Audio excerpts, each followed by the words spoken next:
जमलेल्या माझ्या सर्व हिंदू बांधवांनो, भगिनींनो आणि मातांनो,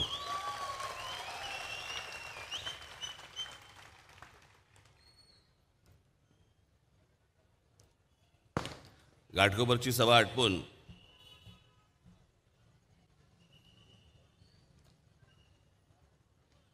मला खरं तर समजत नव्हतं ते मी निघतानाच इतका ट्रॅफिक जॅम होता, मला सांगितलं तिकडे जवळपास 3 किलोमीटर ट्रॅफिक जॅम आहे.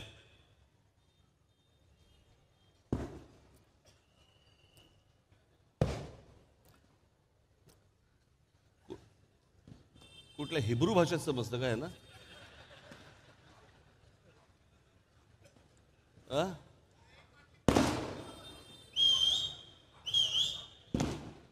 अरे 23 तारखेसाठी काहीतरी ठेवा.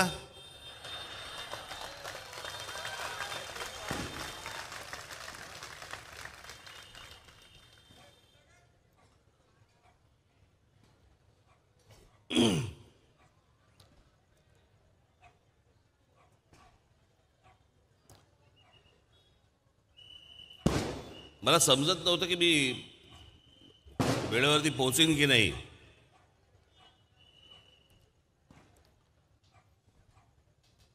पण आलो, तसा वेळेवरती आलो. विचका झालाय शहराचा अख्खा विचका, दुसरा काही शब्द नाही त्याला. कोणाचं लक्ष नाही, कोणाचं काही नाही.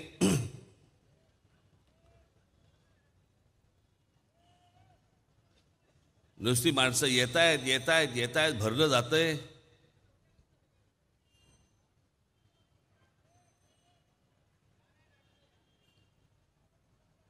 गेले अनेक वर्ष मी इथे वरळी कोळीवाडा बघतोय. छान टुमदार मस्त छान होता असा. हे जे काय सगळं वाढले आजूबाजूला,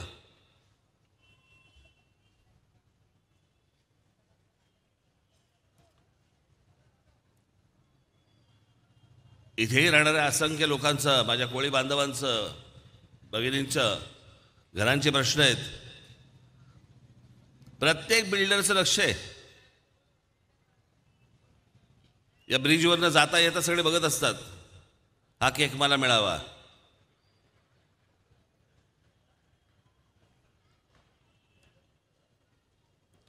इथेच आमचा वरळीचा किल्ला आहे.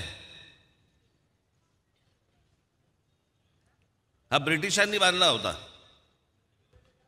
किती साली? 1675 साली, म्हणजे महाराज असताना.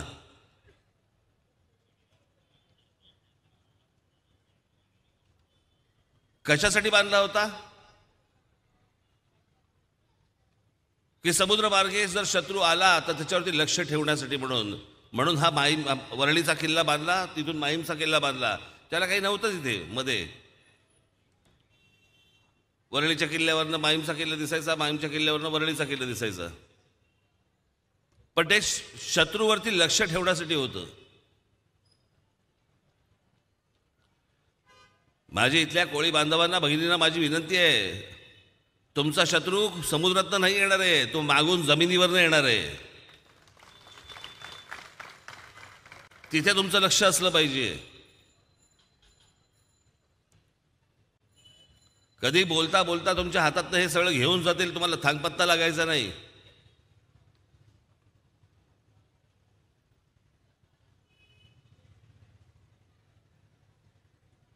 मूळ मालक तुम्ही. पण आपल्याकडे म्हण आहे ना, असो निखास मालक घरचा, म्हणती चोर त्याला. तुम्ही कसले? तुम्ही नाही जायचं, तुम्ही मानाने खाली घालायच्या, तुम्ही नाही रडायचं, तुम्ही रडवायचं.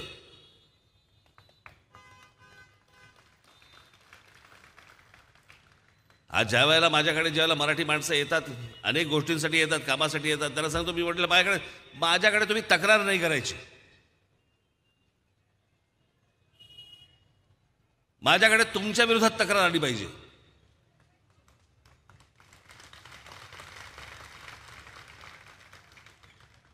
तुम्ही इथले राजे, तुम्ही कसले रडताय? आता त्या बीडीडी चाळीमध्ये पण इतकी वर्ष लोक राहत आहेत. आणि आमचीच लोक काय म्हणतात मराठी माणसं, नाही पहिल्यांदा आम्हाला 250 स्क्वेअर फूट सांगितलं होतं, मग आम्हाला नंतर 300 स्क्वेअर फूट सांगितलं, मग नंतर ते 400. तुम्ही काय रडताय?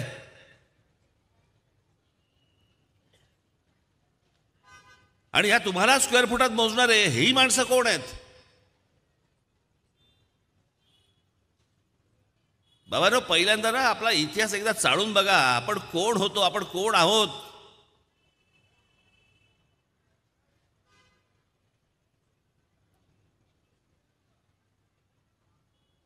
म्हणजे आमचा कोळी बांधव होता हा मालक या मुंबईचा.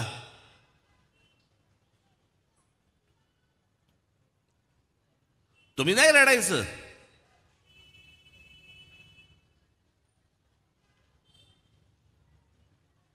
मी गेले अनेक वर्ष हे सांगतोय, इथे मुंबईमध्ये ज्या प्रकारचे लोक येत आहेत, रोजच्या रोज लोक येत आहेत.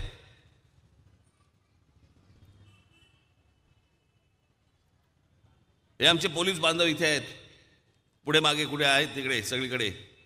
ते तरी काय करतील?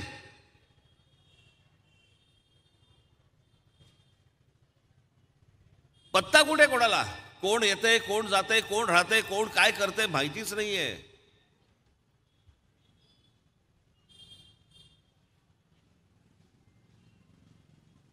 दरवेळेला आम्हाला एक गोष्ट सांगितली जाते की हा देश सर्वांचा आहे, या देशामधला कोणी माणूस कुठेही कसाही जाऊ शकतो.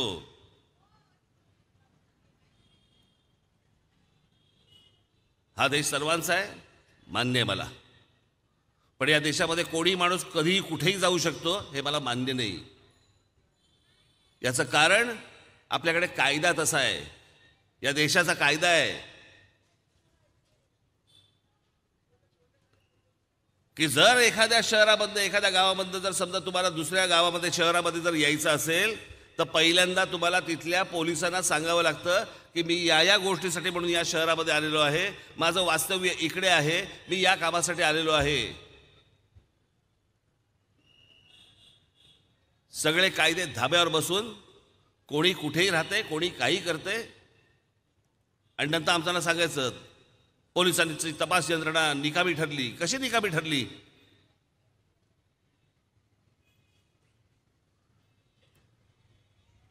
मुंबईच्या आणि महाराष्ट्राच्या पोलिसांवरती तर माझा 100% विश्वास आहे. 100%. या राज्याची संपूर्ण सत्ता जर माझ्या हातामध्ये जर समजा तुम्ही दिलीत ना, या पोलिसांना 48 तास देईन. मुंबई साफ करून द्या मला, महाराष्ट्र साफ करून द्या मला. आणि सहज शक्य हो त्यांना, माहिती आहे त्यांना, सगळी अंडीपिल्ली माहिती आहेत त्यांना, सगळ्या गोष्टी माहिती आहेत. पण पुढे जात नाहीत का? कारण जर समजा हे कारवाई करायला गेले आणि जर एखादी गोष्ट झाली आणि जर ती समजा मोठी गोष्ट झाली आणि त्याच्यानंतर बळी ह्यांचा द्यायचा, यांना सस्पेंड करायचे, यांना नोकऱ्यांवरनं काढून टाकायचं. का? तर योग्य भूमिका घेत होते म्हणून.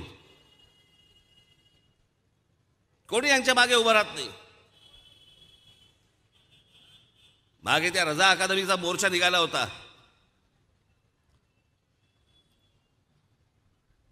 सगळे हजारो मुसलमान तिकडे त्या तुमच्या काय ते कुठे आले होते, लाल काय आझाद मैदानच्या इकडे. तिकडे आल्यावरती काय केलं? तिकडे आल्यावरती आमचे हे सगळे चॅनलवाले यांच्या ओबी व्हॅन फोडून टाकल्या, ह्यांच्या कॅमेरामॅनना मारले आणि वर आमच्या पोलिसांवरती हात टाकले, आमच्या पोलीस भगिनींवरती हात टाकले. 10-10, 15-15 जण यायचे आणि पोलीस भगिनींना आतमध्ये घ्यायचे आणि त्यांच्या अब्रूवरती हात टाकले. त्या मोर्चाच्या विरोधात कोणी उठला नाही, फक्त राज ठाकरेंची महाराष्ट्र नवनिर्माण सेना यांनी मोर्चा काढला.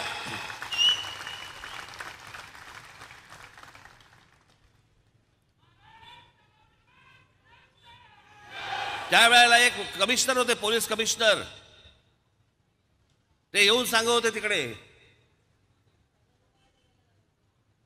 पोलिसांना सांगत होते, म्हणाले ते काही करतील पण तुम्ही हात नाही उचलायचा. हात नाही उचलायचा? मग हातामध्ये दांडकी दिलेत कशाला? गरबा खेळायला?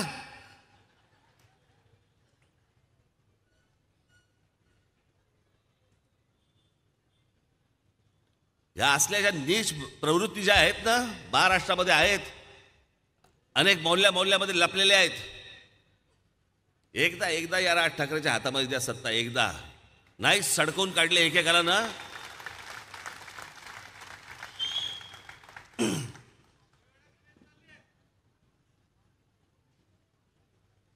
बाकी सगळे काही नाही करणार.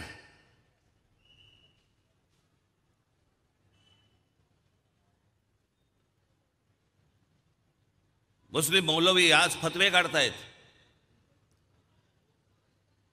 बघा काय वेळ आली. म्हणजे उद्धव ठाकरे ज्या वेळेला मुख्यमंत्री झाले तेही कसे झाले तुम्हाला माहितीच आहेत. काही विचारधारा नावाची काही गोष्टच उरलेली नाही आता. या 2019ला जेव्हा निवडणुका झाल्या, 2000 निवडणुका झाल्यावरती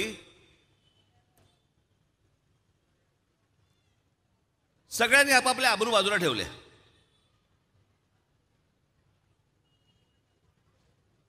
ह्यांचं सरकार येणार का, ह्यांचं सरकार येणार का, ह्यांचं सरकार येणार, त्याच्यामध्ये आम्ही बसलोय.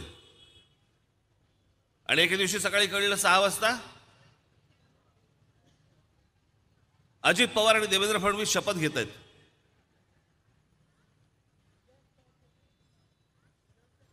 पहिला विश्वासच बसेना की खरं आहे. अर्धा तास टिकलं लग्न,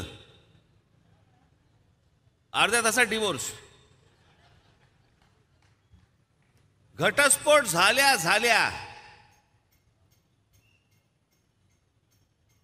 उद्धव ठाकरेंनी बघितलं आपल्याला कोण कोण डोळा मारतंय.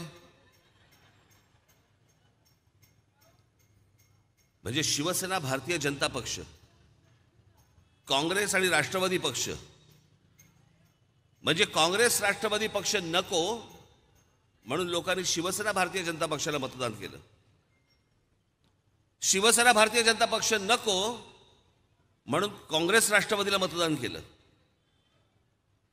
पहाटेच्या शपथविधीला काय होतंय तर राष्ट्रवादी काँग्रेसमधला एक माणूस उठतो आणि भारतीय जनता पक्षाचा एक माणसाबरोबर शपथविधी करतो.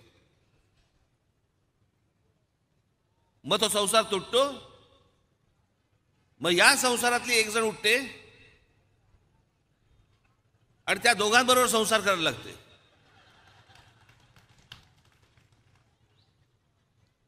काही नाही, जनाची नाही, मनाची नाही, कशाची नाही. मला मंत्रिपद मिळू देत, मला मुख्यमंत्रीपद मिळू देत. कारण काय सांगितली तर म्हणे आम्ही 4 भिंतीमध्ये आमचं ठरलं होतं, अमित शहांचं आणि आमचं. मग आम्हाला काय नाही सांगितलं. तुमचे निकाल लागल्यावरती तुम्ही का सांगताय? कारण तेव्हा तुमच्या लक्षात आलं की आता आपल्याशिवाय सत्ता यांची भाजपची बसू शकत नाही. आता पिळा. आणि मग काहीतरी फालतू कारणं द्यायची आणि मग जाऊन ज्यांच्या विरोधात निवडणुका लढवल्या त्या काँग्रेस राष्ट्रवादी बरोबर जाऊन यांनी मुख्यमंत्री पदावरती बसले. बरं बसले तर बसले. बसल्यानंतर पहिलं काय झालं असेल ते 2.5 वर्ष आठवून बघा. उद्धव ठाकरे मुख्यमंत्री झाल्यावरची 2.5 वर्ष आठवून बघा. त्या 2.5 वर्षामध्ये शिवसेनेच्या होर्डिंगवरनं माननीय बाळासाहेब ठाकरेंच्या अगोदरचं हिंदुहृदय सम्राट काढून टाकण्यात आलं. का तर काँग्रेस राष्ट्रवादीला वाईट वाटेल, हिंदू शब्दाचं वाईट वाटेल, त्यांना ते परवडणार नाही, मुसलमान मतं आपली जातील. आणि याच्यासाठी म्हणून माननीय बाळासाहेबांचे इतकी वर्ष असलेलं जे विरोध जे पुढे लावलं जायचं, हिंदू हृदय सम्राट शिवसेना माननीय बाळासाहेब ठाकरे, ते अख्खंच्या अख्खं हिंदू हृदय सम्राट काढून टाकलं. आणि काही होर्डिंग्सवरती जी मी पाहिली आहेत, काही उर्दू होर्डिंग्सवरती हिंदू हृदय सम्राट बाळासाहेब ठाकरे यांच्याऐवजी काय आलं? जनाब बाळासाहेब ठाकरे. जनाब. हिंदू हृदय सम्राटच्या जागी जनाब आलं. जनाब.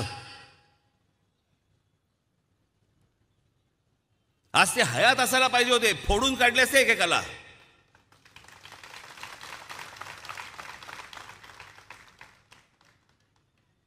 शरम वाटत नाही, काही नाही, काही नाही. आणि आज त्याच उद्धव ठाकरेंच्या शिवसेनेबरोबर बद्दल एक मुल्ला मौलवी मौलाना फतवा काढतायत. फतवा काय फतवा काढतायत? तर सगळ्या मुसलमानांनी एकत्र यावं, एकत्र व्हावं, आपली मतं तुटू नयेत आणि सगळीच्या सगळी मतं ही महाविकास आघाडीच्या पारड्यात टाकावीत असं फरमान काढतायत मशिदींमधनं. त्याचे व्हिडिओज काढतायत तुमच्या नाकावर टेचून, व्हिडिओज काढतायत त्याचे आणि बाहेर सर्क्युलेट करतायत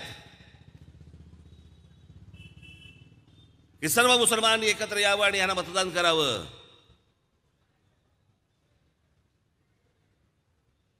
मुल्ला मौलवी फतवे काढत असतील ना, आज राज ठाकरे फतवा काढतो. माझ्या तमाम हिंदू बांधवांनो, भगिनींनो आणि मातांनो, येणाऱ्या निवडणुकीमध्ये माझे जिकडे उमेदवार उभे असतील आपण माझ्या पाठीशी उभे राहा. उद्या सत्ता हातामध्ये दिल्यानंतर तुम्ही नाही पहिल्या 48 तासामध्ये सगळ्या मशिदींवरचे भोंगे खाली उतरवले ना, परत राजकारण सांगणार नाही तुम्हाला.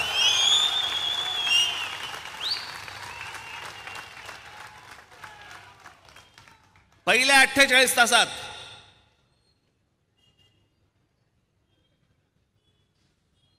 आणि जर अंगावर येण्याचा प्रयत्न केलात ना, हे आमचे खाकी वर्दीतले आहेत ना, त्यांना ऑर्डर सोडीन, रजा अकादमीचा बदला घेऊन टाकतील ते.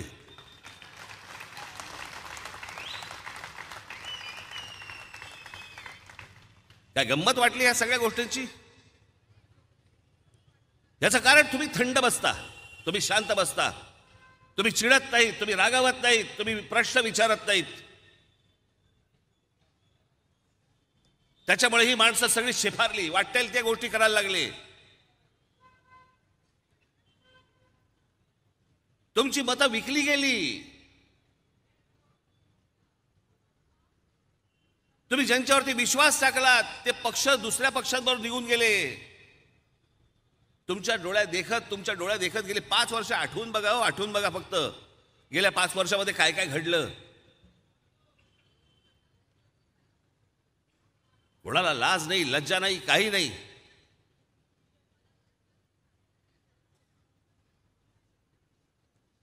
आणि माझ्या त्या दिवशी भाषणामध्ये मी सांगितलं ना, तेच मी तुम्हाला परत एकदा सांगतो. हे का होतं याचं एकमेव कारण तुम्हाला गृहीत धरलेलं असतं. गृहीत. कोण तुम्ही? कोण आहात तुम्ही? मतदार. मतदार म्हणजे कोण? आमचे नोकर, आमचे गुलामात. निवडणुकीच्या तोंडावरती आम्ही येऊन पैसे फेकू तुमच्या तोंडावरती, भांडीकुंडी वाटू, वाटेल ते करू, पुन्हा तुम्हाला उन्हातानामध्ये आम्ही रांगेमध्ये उभे करू, आम्हालाच मतदान करायचं या अटीवरती उभे करू. कराल काय तुम्ही? तुम्ही काय करू शकता? शांत बसणारे लोक, थंड राहणारे लोक हे काय करू शकतात?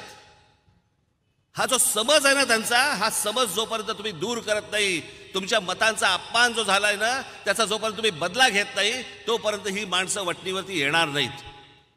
या महाराष्ट्राचं जे काही झालं ना वाटोळं, हे सुधारलं जाणार नाही. मी जे सतत सांगतो ना, अहो देशाला दिशा देणारा हा महाराष्ट्र, त्या महाराष्ट्राची दशा होऊन बसली आहे. आणि आपण काय करतो आहोत? आपण काही नाही करतो आहोत. हा फक्त राजकारणाचा खेळ करून ठेवला, आम्ही खेळ करून ठेवला. आणि आम्ही महाराष्ट्र नवनिर्माण सेना म्हणून पक्ष सत्तेच्या बाहेर राहून कोणत्या कोणत्या गोष्टी केल्या आतापर्यंत. ताजं उदाहरण, मला हे सगळेजण मला विचारायचे, पत्रकार टोचून टोचून विचारायचे, आम्ही आलो की यांना टोक दिसतं, काढतात. बाकीचे पक्ष आले की यांचं बोथट होतं सगळं.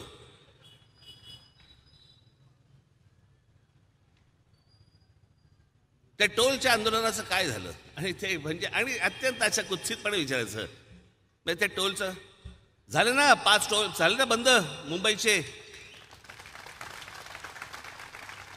हे जर आंदोलन झालंच नसतं याच्या अगोदर, बंद झाले असते का? हे आंदोलन चालू असताना महाराष्ट्रामध्ये 65 टोल नाके त्यावेळेला बंद झाले. काही नाही, त्याचं कौतुक नाही, त्याची शाबासकीची थाप नाही पाठीवर. ही जी महाराष्ट्रामध्ये जी लुटमार सुरू होती ना, ही लुटमार थांबवली महाराष्ट्र नवनिर्माण सेनेने थांबवली. किती किती गोष्टी सांगायच्या हो. मराठी माणसाला नुसतं गृहीत धरलं होतं, गृहीत पकडलं होतं. मराठी पाट्या करायला तयार नव्हते, कोर्टात गेले होते.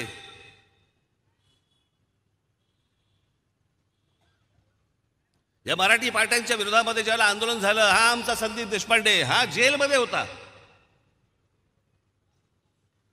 जेलमध्ये टाकलं होतं त्याला.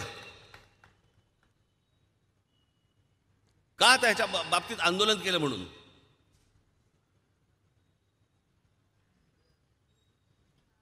मग मी एक पत्र काढलं, साधं सरळ सोपं पत्र, आपलं काही फारसं काही हे नसतं. त्या पत्रात त्यांना विचारलं की दुकानाची पाटी महाग आहे का दुकान? ते बोलले नाही, दुकान महाग आहे, पाटी स्वस्त आहे. म्हटलं मग पटकन करायची.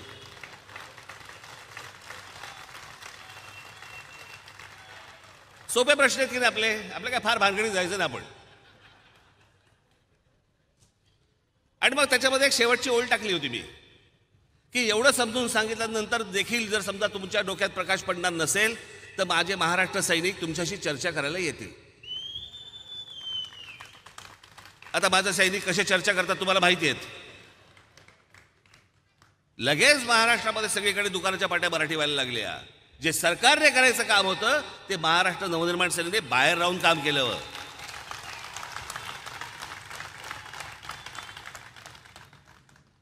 तुमच्या मोबाईल फोनवरती फक्त हिंदी आणि इंग्लिश ऐकू यायचं.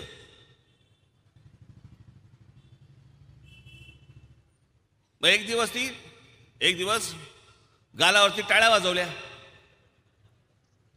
या सगळ्या टेलिफोन कंपन्यांच्या.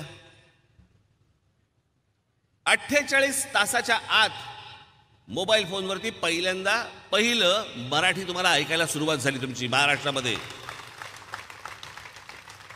जगातनं कुठूनही फोन आला महाराष्ट्रात, जगातनं कुठूनही कोणत्याही भाषिकाचा फोन आला तरी त्याच्या कानावरती पहिली पडते ती मराठी.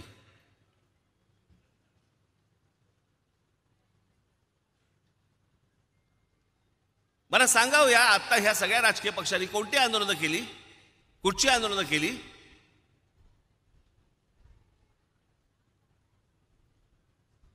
माननीय बाळासाहेब असताना जी आंदोलनं झाली पूर्वी, त्याच्यानंतर काय झालं? त्याच्यानंतर काही नाही. त्याच्यानंतर जी आंदोलनं झाली ती महाराष्ट्र नवनिर्माण सेनेने केलेली आंदोलनं आहेत, लक्षात ठेवा.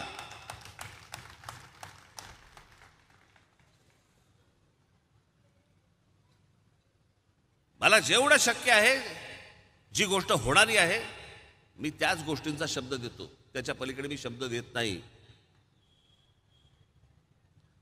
मी वाटेल ती तुम्हाला स्वप्न दाखवणार नाही, मी वाटेल ती स्वप्न तुम्हाला विकणार नाही. ज्या गोष्टी शक्य आहेत तेवढ्याच गोष्टी मी तुमच्या समोर ठेवू शकतो.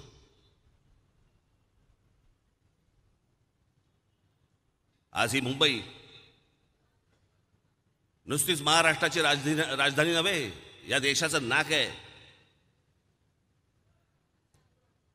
काय परिस्थिती मला जरा सांगा. ब्रिटिशांच्या काळातली मुंबई बघा.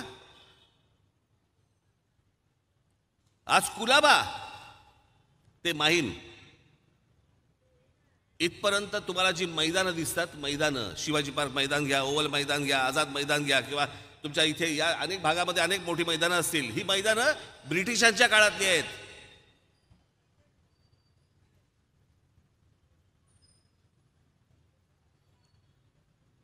दादर, प्रभादेवी, वडाळा, वरळी, ह्या सगळा भाग, ह्याचं जे डिझाईन जे आहे, डिझाईन हे सगळं ब्रिटिशांच्या काळातलं आहे.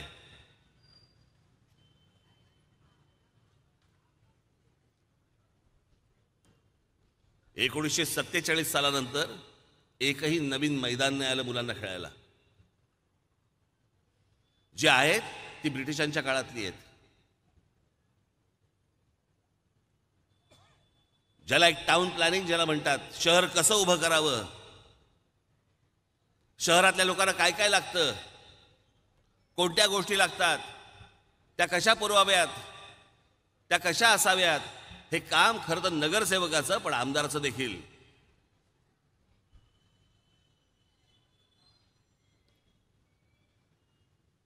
हा सगळा मराठमोळा, सगळा वरळीचा भाग आज इथे सगळीकडे कोळी बांधव राहत आहेत, तिथे आमचे सगळे पोलीस लोक राहत आहेत,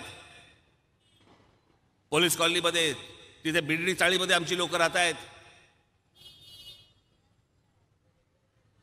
कोणीतरी अधिकारी येतात, कोणतरी पक्ष येतात, कोणाचं तरी सरकार येतं, रिडेव्हलपमेंटला घेतात, तुम्हाला थांग पत्ता नाही. आम्ही कशात अडकलोय?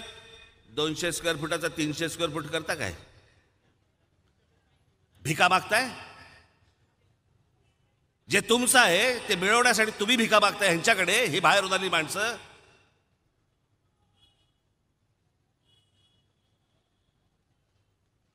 तुम्ही हक्काने सांगितलं पाहिजे की आम्हाला ह्या गोष्टी हव्यात, नाहीतर करू देणार नाही. पण आपल्याकडे काही गोष्टी व्हायच्या अगोदरच अनेक लोक गेलेले असतात त्याच्यामध्ये. मी खरंच सांगतो बाबांनो तुम्हाला, माझं या मुंबईबद्दलचं, माझ्या या पुण्याबद्दलचं, ठाण्याबद्दलचं, नाशिकबद्दलचं, या महाराष्ट्राबद्दलचं माझं एक स्वप्न आहे. जगात गोष्टी घडू शकतात, माझ्या महाराष्ट्रात का नाही गोष्टी घडू शकत? माझ्या महाराष्ट्रातल्या तरुणांमध्ये आणि तरुणींमध्ये अशी काय कमतरता आहे? काहीच नाही. पण त्यांच्यापर्यंत ती गोष्टच पोचवली जात नाही. मी बघाशीच घाटकोपरच्या माझ्या सभेमध्ये सांगितलं, परत एकदा सांगतो, काय आहे, निवडणुकांचे दिवस आहेत, रोज रोज सभा असतात, अनेकदा विषय अनेकदा तेच येतात, अनेक लोक टेलिव्हिजनवरती बघत असतात, त्यांनाही वाटतं अरे हा काल बोलून गेलाय, पण काल बोलून गेलाय, आज माझ्यासमोर तुम्ही नवीन आहात.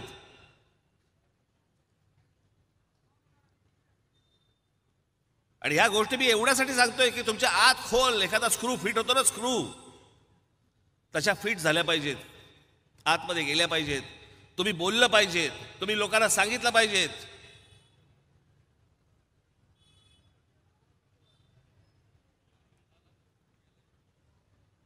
की मागे ज्यावेळेला ते रेल्वेचं आंदोलन झालं, त्या रेल्वेच्या आंदोलनामध्ये नेमकं काय घडलं?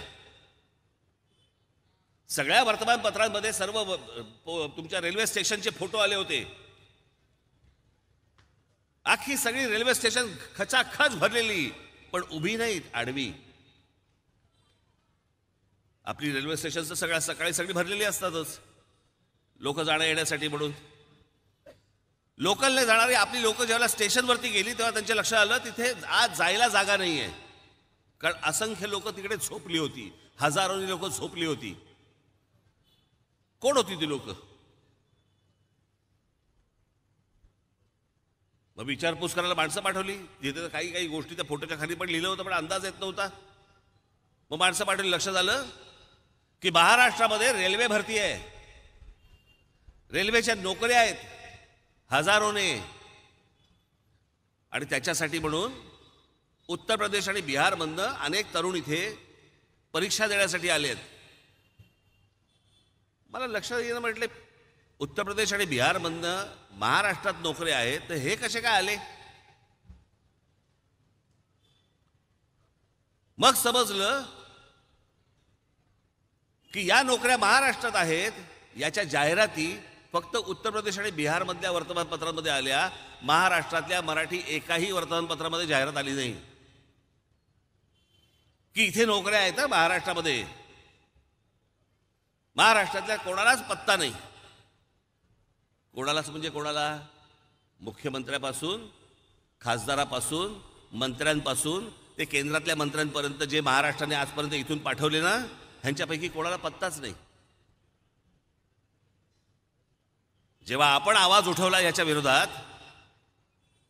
आणि मग ज्या वेळेला तो सगळा संघर्ष झाला, त्याच्यानंतर सगळ्यांना कळलं, अख्ख्या देशाला कळलं की अशा प्रकारची गोष्ट इथे झाली आहे, आणि महाराष्ट्रातल्या नोकऱ्या आहेत आणि महाराष्ट्रातल्या मुलामुलींना माहिती नाही आहे.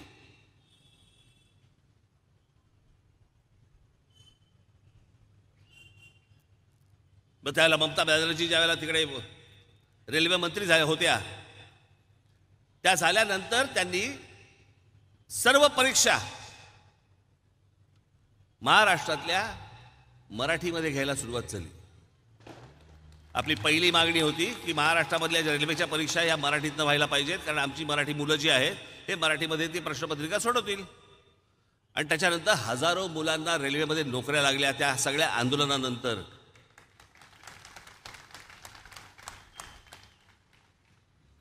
हे सत्तेतल्या लोकांना का नाही कळलं? हे दिल्लीत बसलेल्या आमच्या खासदारांना का नाही कळलं? हे दिल्लीत बसलेले खासदार त्यांनी आजपर्यंत संसदेमध्ये, तिकडे लोकसभेमध्ये एक शब्द कधी काढला नाही या विषयामध्ये. यांना तुम्ही खासदार म्हणून इथून पाठवणार? जे महाराष्ट्राची बाजू घेऊ शकत नाहीत, महाराष्ट्राची भूमिका मांडू शकत नाहीत, मराठी माणसाबद्दल एक अवाक्षर काढू शकत नाहीत, या लोकांना तुम्ही तिकडे पाठवणार लोकसभेमध्ये?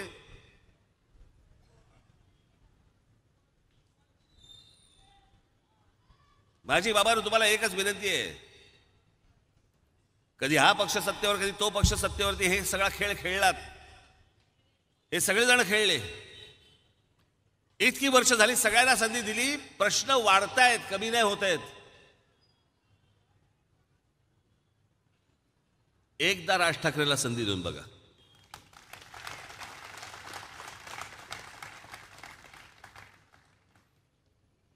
नाशिककरांनी एकदा संधी दिली. जे नाशिकमध्ये ज्या प्रकारचं काम झालं ते ना त्याच्या आधी कधी नाशिकमध्ये झालं, ना त्याच्या नंतर कधी नाशिकमध्ये झालं.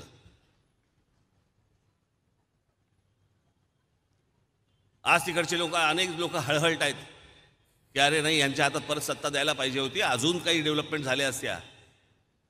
अहो, पहिल्या 5 वर्षामध्ये नाशिकमध्ये तिथे एक लांब धरण आहे, तिथे एका धरणाचं पाणी येतं तिथे, पण आता नाशिक वाढायला लागलं, मोठं व्हायला लागलं. त्या धरणाचं पाणी आता पुरणार नाही त्याला पुढे. आपल्या काळात त्या पहिल्या 5 वर्षामध्ये त्याच्या पुढे अजून एक धरण आहे, त्या धरणातनं पाईपलाईन आणून ती आता नाशिकमध्ये तेव्हाच काम पूर्ण झालं आपली सत्ता असताना. आणि नाशिकचा पुढचा जवळपास 50 वर्षाचा पाण्याचा प्रश्न आपण अख्खा विषय बंद करून टाकला, सोडवून टाकला. पुढची 50 वर्ष नाशिकला पाण्याची चिंता नाही. हे पहिल्या 5 वर्षात केलेल्या गोष्टी आहेत. हे राज्य जर हातामध्ये आलं, महाराष्ट्रासारखं राज्य हातामध्ये आलं, तर प्रगतीही करीन महाराष्ट्राची आणि स्वाभिमानही टिकवीन. कोणासमोर निंदा होणारा, कोणासमोर लाचार होणारा महाराष्ट्र मी होऊ देणार नाही. आणि म्हणून ताठ मानेने जगणारा हा महाराष्ट्र, ज्यांनी आज अख्ख्या हिंद प्रांतावरती राज्य केलं, तो महाराष्ट्र, त्या महाराष्ट्राची सत्ता या राज ठाकरेंच्या हातात, त्याच्या सहकाऱ्यांच्या हातात एकदा देऊन बघा. ही संधी आता तुम्हाला आलेली आहे 20 तारखेला. मी माझ्या भाषणामध्ये सांगतोय, हा काही शाहरुख खानचा आणि सलमान खानचा पिक्चर नव्हे, जो शुक्रवारी पडल्यानंतर ते सोमवारी सुरू करू शकतात नवीन पिक्चर. आम्हाला प्रत्येकाला 5-5 वर्ष जातात, 5-5 वर्ष. आमच्याही आयुष्यातली 5-5 वर्ष जातात आणि तुमच्याही आयुष्यातली 5-5 वर्ष जातात. हा सगळा 5-5 वर्षाचा खेळ. याच्यामध्ये अनेक लोक जे विषय आज आहेत तेच गेली 40-50 वर्ष ऐकत आलेले लोक आहेत. आम्ही अजूनही महाराष्ट्रामध्ये कोणत्या प्रश्नांवरती आम्ही निवडणुका लढवतोय? आम्ही तुम्हाला पाणी देऊ, आम्ही तुम्हाला नोकऱ्या देऊ, आम्ही तुम्हाला वीज देऊ, आम्ही तुम्हाला रस्ते देऊ. आम्ही ह्याच्या पलीकडे गेलोच नाही.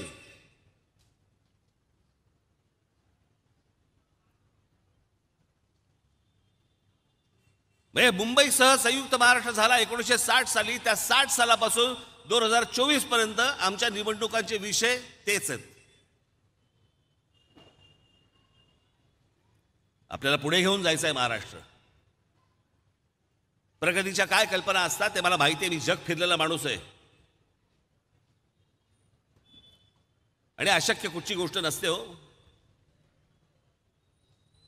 मी तुम्हाला सांगतो, पुरुष गरोदर राहणे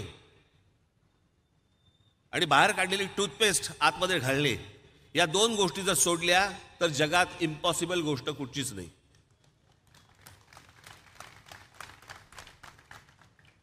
जे शक्य होणार नाही अशी कुठचीच गोष्ट नाही. सगळ्या गोष्टी शक्य होऊ शकतात.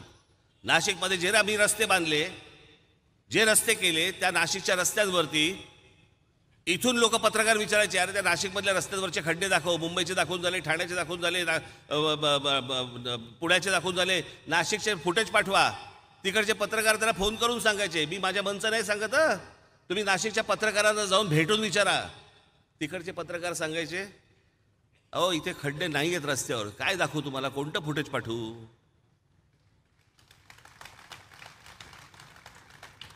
खड्डे विरहित रस्ते शहराला देऊ शकतो हे नाशिकमध्ये आम्ही दाखवून दिलं. मग महाराष्ट्रात का नाही होत या गोष्टी? हे सहज शक्य आहे, नक्की शक्य आहे. माझ्या महाराष्ट्रामधल्या तरुणांना नोकऱ्या मिळत नाहीत, मिळाल्याच पाहिजेत. माझं तर म्हणणं आहे, माझ्या जाहीरनाम्यामध्ये येणार आहे ते, की माझ्या या महाराष्ट्रामध्ये ज्या काही नोकऱ्या उपलब्ध होतील, जे उद्योग उपलब्ध होतील, त्याच्यामध्ये महाराष्ट्रामधल्या जे स्थानिक भूमिपुत्र आहेत, मुलं आहेत, मुली आहेत, त्यांना 100% नोकऱ्या देण्याची हमी मी तुम्हाला देतोय. 100%. त्यातनं जर उरल्या, बाकीच्यांना बोलू.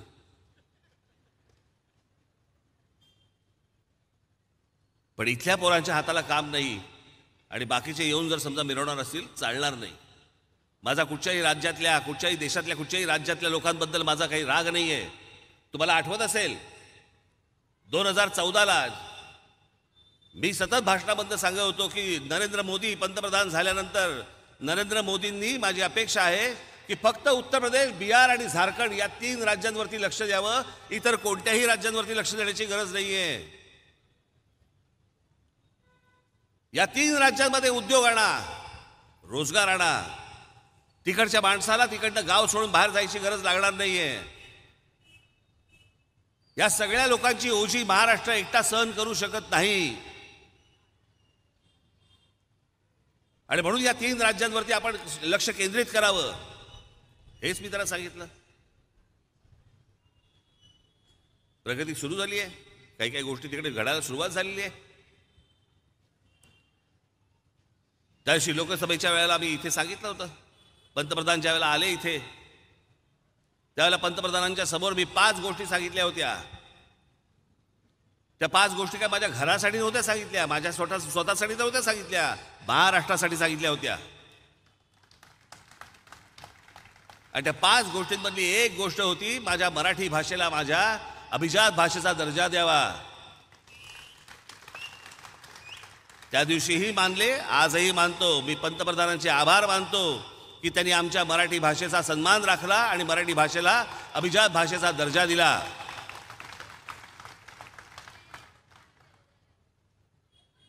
जे करतोय ते महाराष्ट्रासाठी करतोय, जे करतोय ते तुमच्यासाठी करतोय, जो विचार करतोय, जी स्वप्न पडतायत ती तुमची पडतायत. त्या सगळ्या विचारांना साथ तुम्ही तुमच्याकडनं मला मिळाली पाहिजे. आणि म्हणून माझी फक्त आपल्याला विनंती आहे की इथे तिथं न जाता, कुठचाही इतर विचार न करता, येत्या 20 तारखेला आपण रेल्वे इंजिन या निशाणीवरती आपण बटन दाबून, माझे सगळे सहकारी, माझे पुढे गेला, ये इकडे संदीप, आमच्या संदीप देशपांडेला आपण प्रचंड प्रचंड प्रचंड मताने आपण विजयी करावं असं एक आवाहन करतो आणि आपणा सर्वांची मी रजा घेतो. धन्यवाद. जय हिंद, जय महाराष्ट्र.